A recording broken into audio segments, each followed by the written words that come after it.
Bonjour à tous, bienvenue sur 8 TV une fois de plus.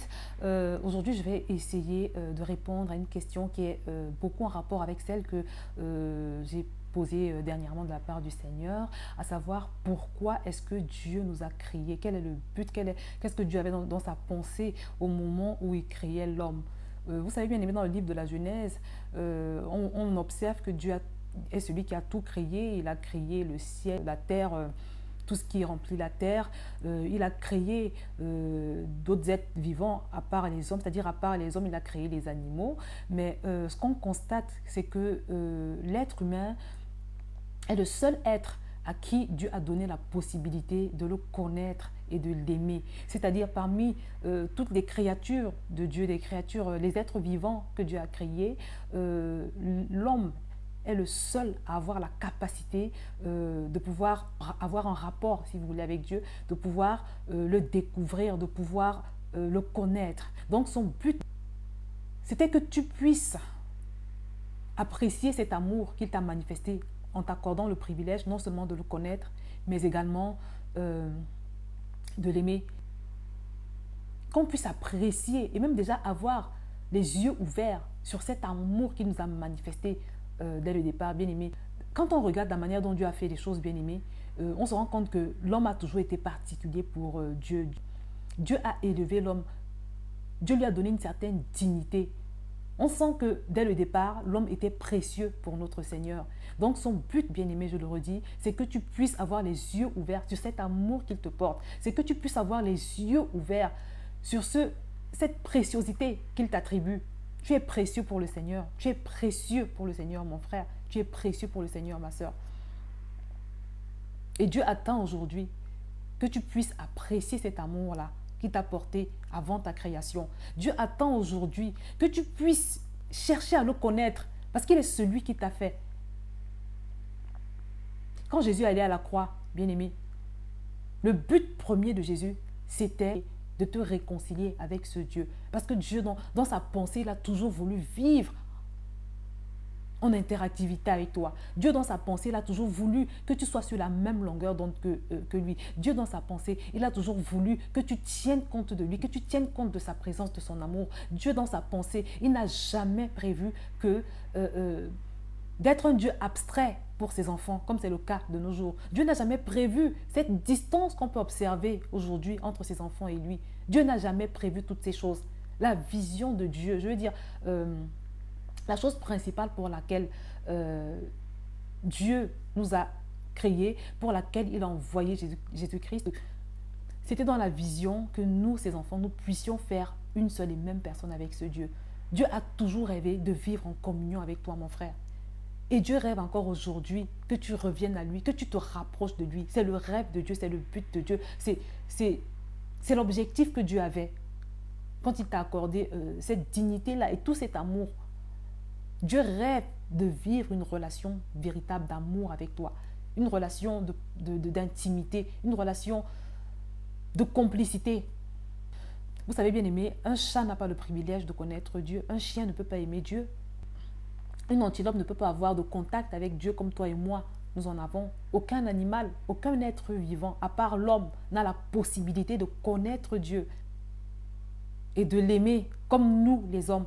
Donc c'est un privilège immense que Dieu nous a fait, que toi et moi, nous puissions avoir la possibilité de vivre proche de celui-là, un Dieu si grand, celui qui a créé le ciel et la terre, le créateur de toutes choses. Bien-aimé, il t'offre la possibilité de le découvrir, de vivre en relation avec lui. Bien-aimé, si ta marche chrétienne ou ta foi est fondée sur un autre fondement que celui-là, bien-aimé, je t'invite à encore chercher la face de Dieu, à prier pour recevoir cette révélation. Bien-aimé, si le but de ta foi, le premier but, je veux dire, de ta foi, c'est autre chose que cette recherche de la communion pour laquelle Dieu t'a créé, bien-aimé, je t'invite à chercher la face de Dieu. Parce que si tu as un autre but, à part cette communion, ça veut dire que, quelque part, tu travestis la vision de Dieu. Ça veut dire que, quelque part, tu frustres Dieu. Et c'est une chose terrible, c'est une chose dangereuse de frustrer Dieu. Bien-aimé, le Seigneur voudrait inviter quelqu'un aujourd'hui à réexaminer le fondement de sa foi, à réexaminer le but premier de sa foi. Tu sais, tu pourras avoir toutes sortes d'objectifs, ta sanctification, ta délivrance, je ne sais pas quoi d'autre. C'est légitime. Parce que Jésus-Christ, il nous a sauvés pour nous réconcilier avec le Père, pour nous éviter, pour nous épargner l'enfer. Mais pendant qu'il allait à la croix, en chemin, il a quand même délivré beaucoup de gens, il a quand même fait beaucoup de miracles. Donc il y a toutes ces choses-là. Il a libéré les gens.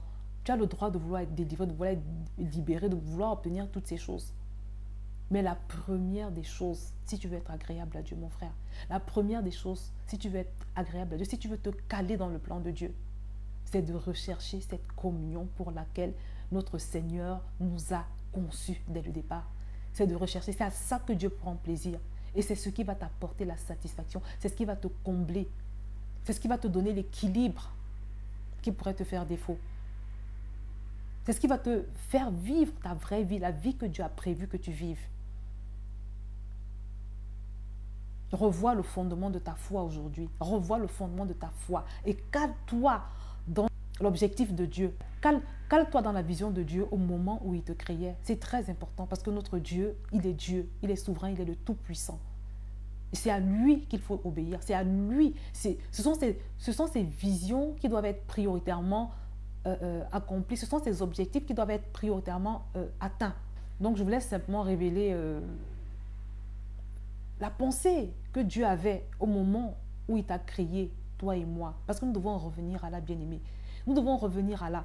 Ce qui compte dans cette vie, c'est de plaire à Dieu. C'est de faire ce que Dieu a prévu. Toi et moi, nous ne sommes pas plus intelligents que Dieu. Bien-aimé, ton bonheur, retiens une chose, ton bonheur, ton équilibre, ton succès, ta percée dépend du niveau jusqu'où tu te cales dans la vision de Dieu. Il est Dieu, quel que soit ce que les gens peuvent te dire. Bien-aimé, ce qui compte, c'est de faire ce que Dieu veut, ce à quoi Dieu aspire. Autrement, tu frustres Dieu. Tu pourrais faire plaisir aux hommes, tu pourrais faire plaisir à ta doctrine. Mais je t'assure que ton bonheur, ton épanouissement, ton équilibre se trouve dans la capacité que tu as à t'intégrer dans la vision de Dieu. Donc, bien aimé, je vais m'arrêter ici pour aujourd'hui. Je prie de tout mon cœur que cette communion avec Dieu, si elle n'existe pas encore dans ta vie, je prie qu'après ce petit partage, que quelque chose se passe. Parce que, bien aimé, je te le redis, Dieu rêve d'une communion avec toi. Il en rêve depuis avant ta création. Si tu veux satisfaire Dieu, si tu veux véritablement être agréable à Dieu, tu as intérêt à rechercher cette communion avec lui, dans les prières, dans les jeûnes. Crie à Dieu, nourris-toi, rapproche-toi de lui. Aie désormais cela en vision, bien-aimé. Et tu pourras satisfaire Dieu, tu pourras être agréable à Dieu. Et je te promets que tu vas commencer à observer la faveur de Dieu dans ta vie. Ta vie va être transformée. Ta chrétienté va être liftée, si tu veux. Je prie de tout mon cœur que tu puisses entrer dans le plan de Dieu. Si tu ne l'as pas encore fait, bien évidemment, que tu puisses entrer dans cette vision de communion avec Dieu. Que tu puisses commencer à vivre cette communion. Parce que c'est le début, c'est le commencement de ta vraie vie, de ta véritable vie.